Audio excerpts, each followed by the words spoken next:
السلام علیکم ورحمۃ اللہ وبرکاتہ۔ زنا کے متعلق قرآن اور حدیث کی روشنی میں۔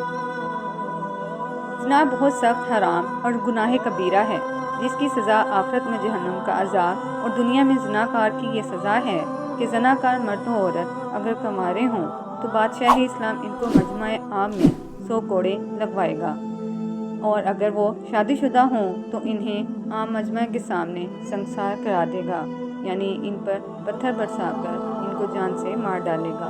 مگر بدقسمتی سے آج کل شرعی حدود کا نفاذ نہیں، لہٰذا سنگساری یا کوڑے مارنے کی سزا تو اب نہیں دی جا سکتی، اور زنا کا آخرت میں عذاب کے علاوہ دنیا میں انجام یہ ہے کہ جس قوم میں زنا پھیل جائے وہ قحط سالی میں مبتلا کی جاتی ہے، اور اس قوم میں بکثرت اموات ہوں گی، جس طرح آج کل دیکھنے کو مل رہا ہے۔ قرآن مجید میں اللہ تعالیٰ کا فرمان ہے، وَلَا تَقْرَبُوا الزَّنَا إِنَّهُ كَانَ فَاحِشَةً وَسَاءَ سَبِيلًا، اور بدکاری کے پاس مت جاؤ، بے شک وہ بے حیائی ہے اور بری راہ۔ Thanks for watching and please like, share and subscribe my channel.